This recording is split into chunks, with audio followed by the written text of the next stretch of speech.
σε αυτό το επεισόδιο. Η Αλεξάνδρα περπατάει, τρώμε πιτόγυρα και παθαίνουμε φούιτ.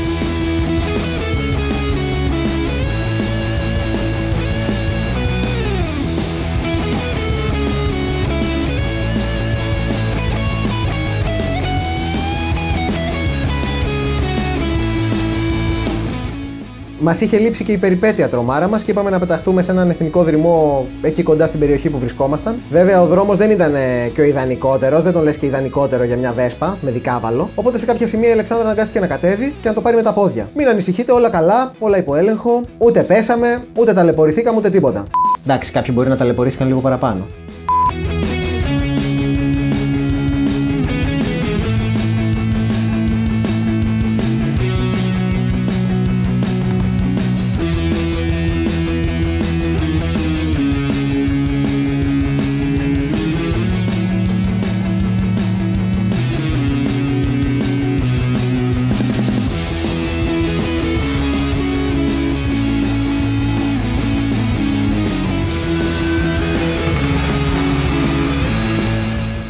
Όλα ήταν πανέμορφα, η διαδρομή μέχρι εκεί σίγουρα άξιζε τον όποιο κόπο, αλλά στο πάρκο μας περίμεναν δύο εκπληξούλες. Το μέρος ήταν λίγο πιο τουριστικό από αυτό που περιμέναμε, και αυτό πρώτα-πρώτα σήμαινε ότι μια βραδιά στη σκηνή θα μας κόστιζε όσο περίπου 2 μέρες σε ένα πλήρως εξοπλισμένο δωμάτιο οπουδήποτε στην Παραγουάη. Δεν βαριέσαι, λέμε, δεν χάθηκε και ο κόσμος. Θα μείνουμε κανένα 2 μερούλες και μετά θα το ρίξουμε στις φακές για να κάνουμε απόσβεση. Βρήκαμε το ιδανικό μέρος με σκιά, στήσαμε το μαχαλά μας, τη σκηνή μας να έχει την ιδανική κλίση, βάλαμε και τις βαλίτσες γύρω-γύρω σαν να παίζουμε puzzle για να χωρέσουνε. Φάγαμε 2 ώρες τελικά από τη ζωή μας που δεν θα τις πάρουμε ποτέ πίσω. Και γιατί? Μόνο και μόνο για να συνειδητοποιήσουμε την έκπληξη νούμερο 2. Τα κουνούπια. Όχι, αυτά δεν ήταν κουνούπια. Δεν μιλάμε για απλό κουνούπι. Μιλάμε για ειδικό αδιάβροχο Super Puma. Έμπαινε στο ντουζ και έμπαιναν και αυτά μαζί σου. Σε φάση, μην αγχώνεσαι φιλαράκι, κάνε το μπανάκι σου, εμείς εδώ λίγο θα ρουφάμε, δεν θα ενοχλούμε. Μα θέλω να κάνω μόνος μου μπάνιο, ντρέπομαι. Stage fright με έπιασε με τόσο κουνούπι.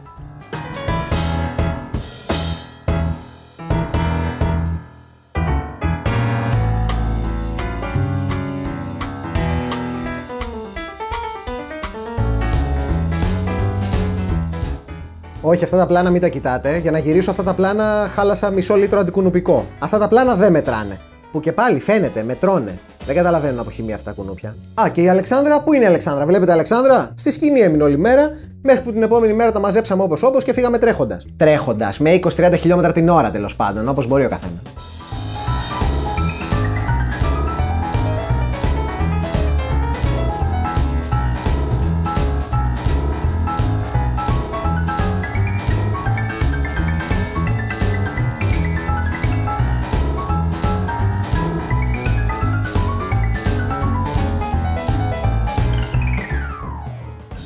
Να δείξω λίγο το δωματιάκι μέσα που ζούμε. Δεν είναι καθόλου δύσκολο, παιδιά, να βρείτε δωματιάκι. Εμείς κάθε φορά που μπαίνουμε σε μια πόλη, σε ένα χωριό, ξοδεύουμε μισή ωρίτσα, κάνουμε γύρω-γύρω το χωριό ή την πόλη, μέχρι να βρούμε ένα δωματιάκι ωραίο. Έχουμε τον ανεμιστήρα μας, έχουμε το κλιματιστικό μας. Εντάξει, είναι σαν να γκαζώνει νταλίκα λίγο. Ναι, 8,5 ευρώ μας βγαίνει περίπου. Και ένα διπλό κρεβάτι με την κουβέρτα του Spider-Man. Μπάζει λίγο νερό, η αλήθεια είναι, αλλά οκ, λεπτομέρεια. Και το μπάνιο που έχει μετατραπεί σε κουζίνα. Και ευτυχώς είμαι χαρούμενος γιατί υπάρχει και ο γενικός διακόπτης για να κλείνω την ηλεκτρική ντουζιέρα και να κάνω μπάνιο χαλαρός χωρίς το φόβο του ηλεκτροσόκ.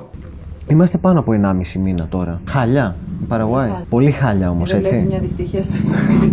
Ποιο είναι το πιο άσχημο όμως της Παραγουάης? Εδώ πέρα είναι οι άνθρωποι, είναι όλοι χάλια. Μια μιζέρια βγάζουν όλοι, αγενείς, λιγομίλητοι. Αφιλόξενοι, επικίνδυνοι, όλα τα έχουν. Και είναι και από τις επικίνδυνες χώρες. Οι ταξιδιώτες την αποφεύγουν, ναι. Πέρα από το ότι δεν έχει τα must see και τα must do, τα to do, αυτά πώς τα λένε. Τα bucket lists. Δεν έχει.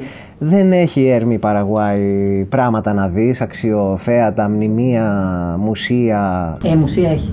Έχει ένα μουσείο, ναι. Έχουμε χαλαρώσει υπερβολικά. Τρώμε επιτέλους και κοιμόμαστε σαν άνθρωποι. Αλλά δεν είναι μόνο αυτό. Δεν είναι το φαΐ και ο ύπνος. Δεν είναι ότι είναι φθηνή χώρα και απλά επιτέλους νιώθουμε άνθρωποι. Ξέρεις, που μπορούμε να μείνουμε λίγο σε ένα δωματιάκι και να φάμε κάτι και να μην είμαστε αναγκασμένοι να μαγειρεύουμε κάθε μέρα φακές. Αλλά είναι όλο το υπόλοιπο, όλη η κατάσταση εδώ πέρα. Οι άνθρωποι τώρα να βγαίνουμε έξω πάνω στο μηχανάκι τώρα και να χαιρετάμε. Η συχνότητα που συμβαίνει στην Παραγουάη είναι άλλο πράγμα, ναι, παιδί μου. Δεν είναι. Δηλαδή, φιλοξενία έχουμε συναντήσει πολύ. Παντού έχουμε συναντήσει φιλοξενία, αλλά εδώ είναι, ξέρεις, ένα χαρακτηριστικό της χώρας μέχρι στιγμής. Δηλαδή δεν είναι ότι πετύχαμε τον Κώστα, το Μάκη και το Σάκη. Είναι σε κάθε μέρος το ίδιο πράγμα. Συνεχώς. 1,5 μήνα τώρα.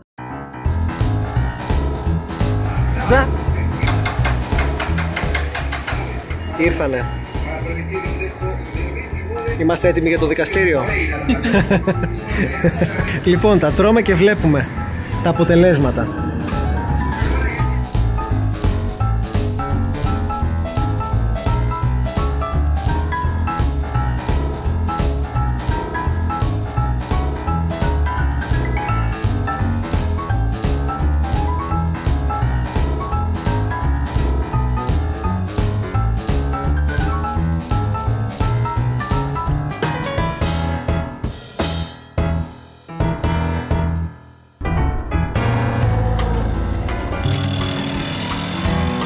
Hola señor, ¿qué tal? Chao, suerte.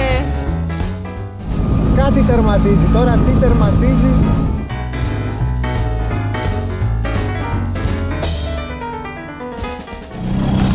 Μην μου πεις ότι θα πάμε τώρα 100 χιλιόμετρα έτσι. Δεν θυμάμαι αν σας το έχω πει, αλλά είμαι πάρα πολύ περήφανος γιατί η Βέσπα πέρα από όλα τα άλλα του έχει και ρεζέρβα.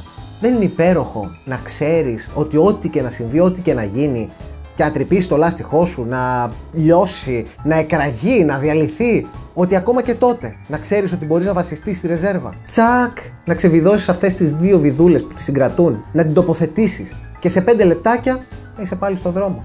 Φανταστείτε πόσο μαλάκας μπορεί να νιώσεις όταν συνειδητοποιείς ότι έχεις ξεχάσει να τη φουσκώσεις και την κουβαλάς τζάμπα. Αλλά ακόμα και τότε δεν τα χάνεις. Εγώ ρε, τα έχω σκεφτεί όλα. Όλα under control, χαλάρωσε. Και βγάζεις όλο περηφάνεια την ολοκαίνουργια Αντλία Αέρα. Ένα πράγμα σαν τούβλο, 2 κιλά. Την είχες πάρει όταν είχες κατέβει στο κέντρο για κάτι μπύρες. Από έναν Κινέζο, από αυτούς που έρχονται και αραδιάζουν στο τραπέζι σου, κάτι ψιψιψόνια, κάτι πραγματάκια που αναβοσβήνουνε, που χορεύουν και παίζουν μουσική. Ποιος κάθεται και τα σχεδιάζει αυτά τα πράγματα. Και φυσικά όταν τη συνδέεις στην πρίζα, συνειδητοποιείς ότι δεν δουλεύει και ότι την κουβαλάς τζάμπα κι αυτή τα τελευταία 2,5-3 χρόνια.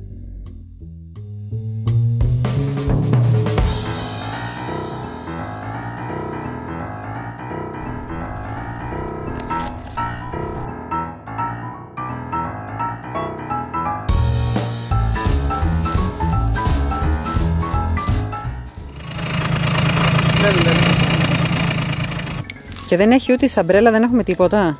Βλέπεις, έχει χάσει. Γιατί? Έχει χάσει. Πάμε με αυτό όσο πάει τώρα. Δεν έχουμε άλλη.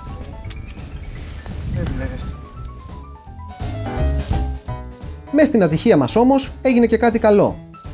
Λίγο πριν νυχτώσει πέρασε ένα φορτηγό και με την αντλία αέρα που είχε μας φούσκωσε τη ρεζέρβα και μπορέσαμε να συνεχίσουμε χωρίς να μας φανεί λύκη. Gracias, señor. Ναι, είναι άσφαλτος. Είναι άσφαλτος. Όχι.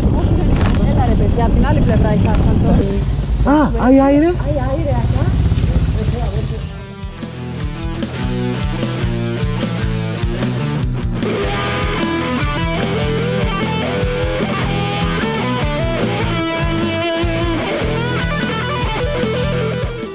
Εκείνο το βράδυ το περάσαμε τελικά πίσω από ένα βενζινάδικο.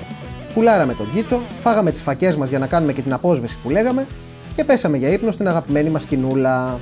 Η συνέχεια όμως στο επόμενο επεισόδιο. Σας έχω κακομάθει νομίζω τελευταία. Αντί για ύπνο.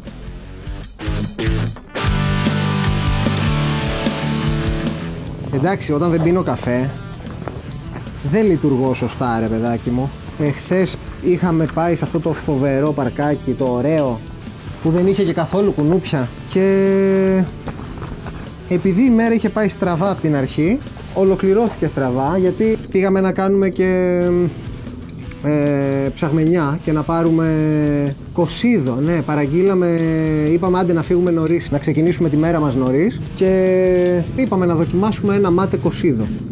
Εντάξει, δεν πεινότανε με τίποτα αυτό το πράγμα. Ήταν ένα νερομπλούμ με γάλα και ζάχαρη και πήγε στραβά όλη μέρα. Νομίζω ήμουν ο χειρότερος συνταξιδιώτης εχθές. Σε όλη την ώρα γκρίνιαζα.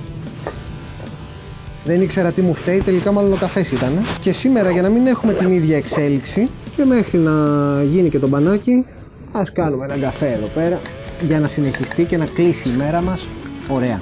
Sorry για το σκηνικό, παιδιά, αλλά δεν γινόταν να τα αφήσουμε αυτά κάτω. Έχει κάτι σκυλιά εδώ πέρα, κάτι γάτες, και όποτε έχουμε αφήσει ρούχα, παπούτσια, σκηνές, γίνονται παιχνίδι για τα ζώα. Οπότε sorry για το σκηνικό, το μπάχαλο εδώ του Τσαντήρη. Συνήθως έτσι είμαστε, κάθε μας μέρα είναι έτσι. Δεν είμαστε από τους ταξιδιώτες, τους super wow γαμάτους που όλα είναι τέλεια, πεντακάθαρα. Βασικά δεν ξέρω πώς το καταφέρουν αυτό. Να είναι όλο με το μαλλί φτιαγμένο κάθε μέρα μέσα στις σκόνες. Εγώ δεν έχω μαλλί, έχω μουσι, αλλά πώς τα καταφέρουνε, μου λες λιγάκι?